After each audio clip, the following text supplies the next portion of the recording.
Hello friends, मेरे digital classes में आप लोग का बहुत बहुत फिर से नए सेशन में स्वागत करता हूं। तो आज है 14 नवंबर। 14 नवंबर से जितने भी करंट अफेयर्स के क्वेश्चन बनेंगे यहाँ से हम कवर करेंगे। कोई भी एग्जाम को जैसे आप प्रिपरेशन कर रहे हो, एसएससी, रेलवे, यूपीएससी, कोई भी स्टेट का एग्ज़ाम हो, सेंट्रल गवर्नमेंट के एग्ज़ाम हो, करंट अफेयर्स के जो सेक्शन होते हैं बहुत ही ज़्यादा इंपॉर्टेंट है। क्यों क्यों इम्पोर्टेंट हो जाते हैं?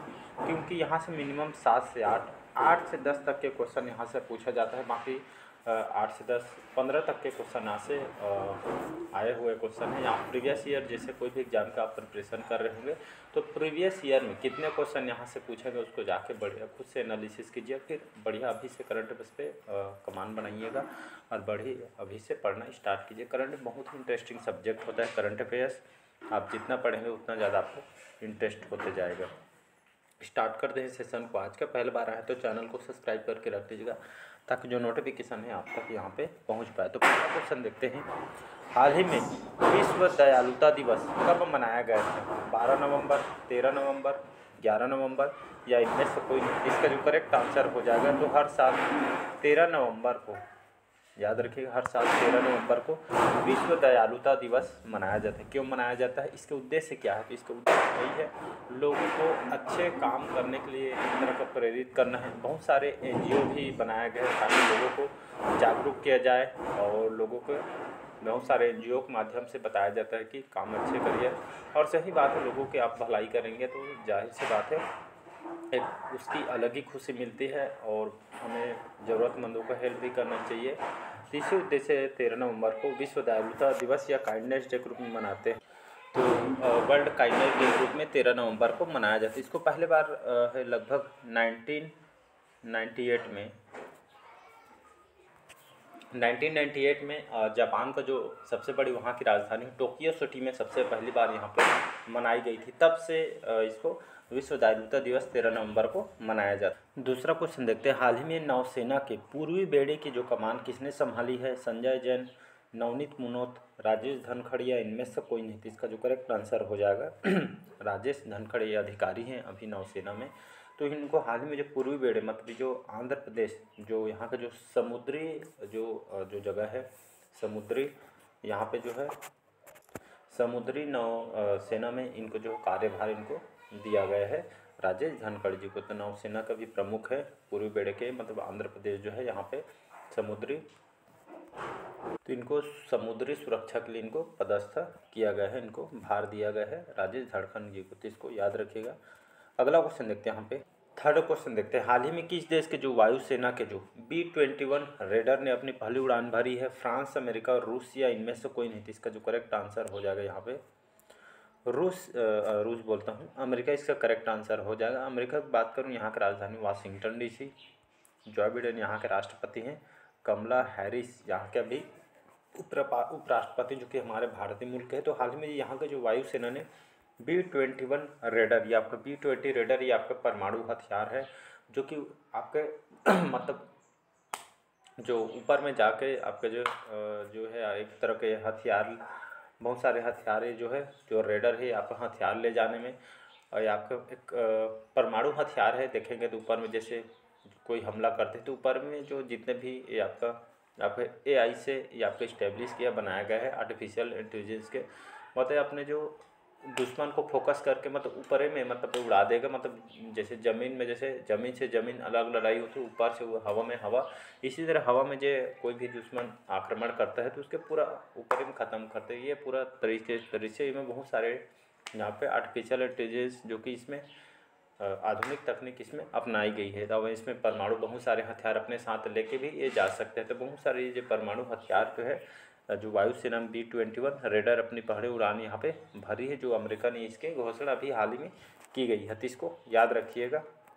अगला क्वेश्चन देखते हैं, हाल ही में गाजा में संघर्ष के बीच इजराइल ने किस देश को वायु रक्षा प्रणाली बेची है? स्वीडन को, मॉरिशस को, फिनलैंड को या इनमें से कोई नहीं? अगला क्वेश्चन देखते हैं, हाल ही में गाजा में संघर्ष के बीच इजराइल ने किस देश को वायु रक्षा प्रणाली यहाँ पे बेची गई है? ये आपका फिनलैंड को बेची गई, जिसमें अभी जो गाजा, ये आपका गाजा और इजराइल के बीच बहुत संघर्ष हुआ है, लड़ाई हुई, जिसमें अभी तक का जो डाटा बताई गया 200 से भी ज़्यादा लोग इसमें मारे गए हैं। तो गाजा संघर्ष में इजराइल ने जो फिनलैंड को वायु रक्षा प्रणाली आपके बेची, जिसमें आपको मतलब ऊपर में जो जिसमें आपका जेट विमान वगैरह जो बहुत जो युद्ध जो प्रणाली अपनाए गए थे, उसको ये आपका वायु रक्षा प्रणाली फिनलैंड को बेची गई है। तो इजराइल अभी यहाँ के प्राइम मिनिस्टर बेंजामिन नेतन्याहू हैं, तो उनके द्वारा ये आपका वायु रक्षा प्रणाली बहुत सारे जेट ऊपर में जो विमान वगैरह उपयोग करते थे लड़ाई करने के लिए, तो ये आपका फिनलैंड देश को यहाँ पे बेच दी गई है, जिसको याद रखिएगा। अगला क्वेश्चन देखते हैं। हाल ही में चंद्रमोहन जिनका हाल ही में निधन हो गया है, कौन थे या पेशे से कौन से क्षेत्र से जुड़े हुए व्यक्ति, ऐसे घुमा के क्वेश्चन पूछा जाता है। तो लेखक थे, अभिनेता थे, गायक थे, या इनमें से कोई नहीं। तो इसका जो करेक्ट आंसर हो जाएगा ये आपका इंडियन एक्टर हैं, इसको याद रखिएगा। तमिल भाषा की मूवी देखते होंगे, तो ये आपके तमिल के एक्टर थे। उनका ओल्ड एज की वजह से इनका निधन हो गया है चंद्रमोहन जी का, तो इसको याद रखिए। तो पेशे से अभिनेता थे, तो निधन से भी क्वेश्चन पूछते हैं, तो इसको याद रखिए। अगला क्वेश्चन है, हाल ही में वार्षिक नौसेना शिक्षा सोसाइटी सम्मेलन 2023 कहाँ आयोजित हुआ है? पोरबंदर, मुंबई, वाराणसी, या इनमें से कोई नहीं। इसका जो करेक्ट आंसर हो जाएगा गुजरात में आता है पोरबंदर। तो यहाँ पे एक साल में जो है वार्षिक नौसेना शिक्षा सोसाइटी सम्मेलन हुआ था, जिसमें नौसेना के जो उनके बच्चे थे, बच्चे पढ़ाई वगैरह करते हैं, तो एक तरह के फेस्टिवल आयोजन होता है, जिसमें उनको एक तरह का प्रशिक्षण दिया जाता है। शिक्षा से संबंधित बहुत सारे उनको उनके कार्य की वजह से उनको अवार्ड वगैरह दिया जाता है। तो ये आपका एजुकेशन के मामले में उनको अवार्ड वगैरह प्रोत्साहित करने और आगे प्रेरित करने, तो शिक्षा के क्षेत्र में एक तरह का एक फंक्शन है। तो उनके ये जो शिक्षा के क्षेत्र में बहुत सारे काम के लिए इनको अवार्ड दिया जाता है, जिसका आयोजन गुजरात के पोरबंदर में आपका किया गया था। इसको याद रखिएगा। अगला क्वेश्चन देखते हैं। हाल ही में समान नागरिक संहिता अपनाने वाला पहला राज्य कौन सा बना है? तो पहला अपने आप में इम्पोर्टेंट हो जाता है, इसलिए बहुत ही ज़्यादा इम्पोर्टेंट क्वेश्चन है। तो समान नागरिक संहिता अपनाने वाला पहला राज्य कौन सा बना है? तो मध्य प्रदेश, हरियाणा, उत्तराखंड, या इनमें से कोई नहीं। इसका जो करेक्ट आंसर हो जाएगा यहाँ पे उत्तराखंड इसका करेक्ट आंसर हो जाएगा। तो उत्तराखंड ऐसा पहला जो राज्य है हमारे भारत में जिन्होंने समान नागरिक संहिता अपनाने वाला ये आपका पहला राज्य है। इसको याद रखिएगा। इसको शॉर्टकट में जो समान नागरिक संहिता का यूसीसी भी बोला जाता है। अनुच्छेद जो आर्टिकल है लगभग 44 में इसके बारे में बताया गया है, समान नागरिक संहिता के बारे में। ये आपके सभी धर्मों के लिए, चाहे आप कोई भी धर्म के रहने वाले हों, हिंदू, मुस्लिम, कोई भी धर्म के रहने वाले हों, तो ये आपके सभी नागरिकों के लिए समान कानून रहेगा, इसमें कोई भी भेदभाव नहीं होगा। तो सभी जाति धर्म के लिए यहाँ पे समान कानून रहेगा। इसी उद्देश्य से समान नागरिक संहिता अपनाने वाला पहला राज्य आपका उत्तराखंड यहाँ पे बना। तो सभी धर्मों का जो कानून होगा सभी धर्मों के लिए एक समान होगा, ये जो समान नागरिक संहिता इसी को बोला जाता है। तो ऐसा पहला राज्य उत्तराखंड ये आपका अपनाने वाला बना है। उत्तराखंड की बात करूँ, यहाँ की राजधानी है देहरादून। पुष्कर सिंह जो धामी हैं अभी वर्तमान में यहाँ के सीएम है, तो इसको याद रखिएगा। नेक्स्ट क्वेश्चन अगला क्वेश्चन देखते हैं। हाल ही में किस देश के जो अंतरिक्ष यात्री फ्रैंक बोरमैन का निधन हुआ है?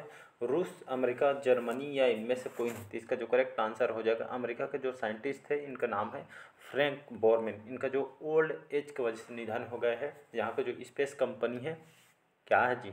नासा, अमेरिका की स्पेस कंपनी है। जैसे हमारे भारत में इसरो स्पेस कंपनी, उसी तरह का अमेरिका भी नासा की है यहाँ की स्पेस कंपनी। वहाँ के साइंटिस्ट थे, अंतरिक्ष यात्री थे फ्रैंक बोरमैन, जिनका हाल ही में निधन हो गया है। तो इसको याद रखिए। बाकी अमेरिका की राजधानी Washington DC.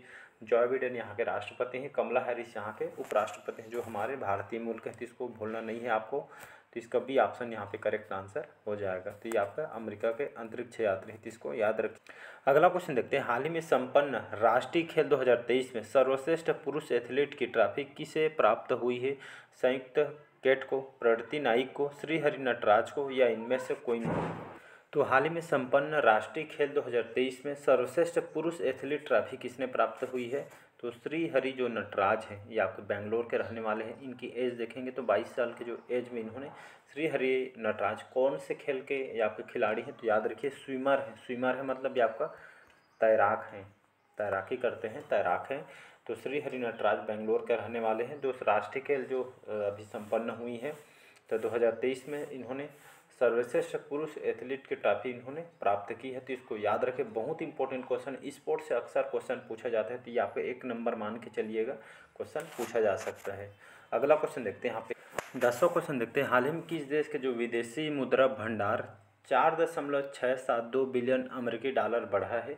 Japan, Bharat, Bangladesh या इनमें से कोई नहीं। तो इसका जो करेक्ट आंसर हो जाएगा भारत। याद रखिए आपका। तो ये आपको विदेशी मुद्रा भंडार के मामले में रूस को छोड़ के, जो रसिया है इसको जो छोड़ के, ये आपके फोर्थ क्रम का जो है विदेशी मुद्रा भंडार के मामले में लगभग 4.672 बिलियन अमेरिकी डॉलर भारत का बढ़ा है। मतलब इसके पहले रूस आगे था, लेकिन भारत रूस को पीछे छोड़ दिया है। तो ये विदेशी जो अमेरिकी डॉलर में आपका भारत 4th रैंक पे आ गया, मतलब रूस को पीछे छोड़ दिया गया है। तो इसको याद रखिएगा। इसका बी ऑप्शन यहाँ पे करेक्ट आंसर हो जाएगा। नेक्स्ट क्वेश्चन देखिए। हाल ही में INS जो सुमेधा ने किस देश की सद्भावना यात्रा की है? मलेशिया, सिंगापुर, नामीबिया या इनमें से कोई नहीं। इसका जो करेक्ट आंसर हो जाएगा नामीबिया देश की हाल ही में जो INS सुमेधा है, ये आपका इंडियन नेवी जहाज़ है, भारतीय नौसेना जहाज़ है। INS सुमेधा अभी 10 से लेकर 13 नवंबर तक के आपके दौरे पे गए थे नामीबिया में। यहाँ के जो हमारे अधिकारी थे नौसेना, यहाँ पे दौरे पे गए हुए थे। तो ये सद्भावना यात्रा है, दोनों देश के बीच यहाँ पे व्यापारिक समझौता के लिए यहाँ पे गए थे। तो इसको याद रखिएगा। अगला क्वेश्चन देखते हैं। हाल ही में कौन सा देश ध्रुवीय अनुसंधान पर $1 बिलियन खर्च करेगा? चीन, फ्रांस, जापान या इनमें से कोई नहीं। तो इसका जो करेक्ट आंसर हो जाएगा फ्रांस। यहाँ की राजधानी है पेरिस। फ्रैंकलिन यहाँ का भी वर्तमान में प्रेसिडेंट है। तो ध्रुवीय अनुसंधान, ध्रुव के एक तरह का यहाँ पे गणना करने के लिए, यहाँ पे खोज के लिए, यहाँ पे अनुसंधान ये करने के लिए यहाँ पे $1 बिलियन खर्च यहाँ पे अमेरिकी या जो स्पेस एजेंसी यहाँ पे कर रही है। तो ये आपका अंतरिक्ष वगैरह के खोज के लिए यहाँ पे एक तरह की यहाँ पे गणना करने के लिए यहाँ पे ये आपका $1 बिलियन खोज यहाँ पे की जा रही है। तो इसको याद रखिए। अगला क्वेश्चन देखते हैं। हाल ही में अयोध्या दीपोत्सव में उत्तर प्रदेश सरकार ने कितने लाख से अधिक दिए जलाकर Guinness book of world record हासिल किया है? 23, 24, 22 या इनमें से कोई नहीं। तो इसका जो करेक्ट आंसर हो जाएगा 22 लाख। याद रखिएगा। तो हाल ही में जो अयोध्या में, सभी को पता होगा, राम मंदिर आगे जनवरी में इसका उद्घाटन भी होने जा रही है। तो अयोध्या में अभी दीपावली में उत्तर प्रदेश सरकार ने लगभग 22 लाख से भी अधिक दिए जलाकर गिनीज बुक ऑफ यहाँ पे जो रिकॉर्ड इन्होंने Guinness book of world record में इन्होंने हासिल की है। मतलब 22 लाख समझ सकते हैं यहाँ पे दीपावली में यहाँ दीप जलाए गए। योगी आदित्यनाथ जी जो कि यहाँ के मुख्यमंत्री हैं, तो अधिक 22 लाख दिया जलाकर ये रिकॉर्ड इन्होंने बनाए, जो कि हमारे लिए गौरव की बात है। हाल ही में एशिया और प्रशांत के लिए WOH क्षेत्रीय आयोग का 33वां सम्मेलन कहाँ होगा? तो ये आपका नई दिल्ली में होने जा रही है। तो ये आपका एक तरह का जो क्षेत्रीय आयोग का 33वां सम्मेलन है एशियन और प्रशांत के लिए आपका ये तरह के आपका जो सम्मेलन, इसका फुल फॉर्म होता है यहाँ पे WOH का वर्ल्ड ऑर्गेनाइजेशन एनिमल हेल्थ, इसका फुल फॉर्म होता है। ये एक तरह का क्षेत्रीय आयोग का 33वां सम्मेलन नई दिल्ली में किया गया था। तो जीव जंतुओं के उनको सुरक्षा के लिए जो सम्मेलन को रखी गई, कैसे जो जीव जंतु है इनके देखभाल करना है, इस मुद्दों पे बात करने के लिए यहाँ पे 33वां सम्मेलन नई दिल्ली में किया गया था। इसको याद रखें, क्षेत्रीय सम्मेलन है और यहाँ पे एशिया और प्रशांत क्षेत्र के लिए जो सम्मेलन रखे। अगला क्वेश्चन देखते हैं। हाल ही में कौन जो है विश्व पशु स्वास्थ्य पर 13वें सम्मेलन की मेजबानी करेगा? हैदराबाद, कोलकाता, नई दिल्ली या इनमें से कोई नहीं। इसका जो करेक्ट आंसर हो जाएगा नई दिल्ली से करेक्ट आंसर हो जाएगा। तो विश्व पशु स्वास्थ्य पर, जो पशुओं के उनको स्वास्थ्य पे, देखिए बहुत सारे जो ऐसे जीव जंतु भी रहते हैं जहाँ पे मतलब देख रेख नहीं हो पाती है और लोग मतलब एक तरह से मदद भी नहीं करते हैं। तो ये जो विश्व पशु जो स्वास्थ्य पर 13वें सम्मेलन की मेजबानी नई दिल्ली कर रही है। तो ये आपका जो पशु विभाग है उस पर फोकस किया जाएगा। जितने भी जो पशु वगैरह हैं यहाँ पे कोई रोग से ग्रसित तो नहीं, इस पर फोकस करेगी और उसका उपचार भी करेगी ये आपको स्ट्रिक्टली। तो इस सम्मेलन का जो है नई दिल्ली में इसका मेजबानी किया गया है, नई दिल्ली में। तो इसको याद रखिएगा। तो चलिए आज के सेशन हम यहीं तक रखते हैं। बाकी जो आज के जो सेशन कैसा लगा कमेंट करके ज़रूर बताइएगा। पहले बार आए तो चैनल को सब्सक्राइब करके रख लीजिए ताकि नोटिफिकेशन आप तक पहुंच पाए। चलिए, थैंक यू।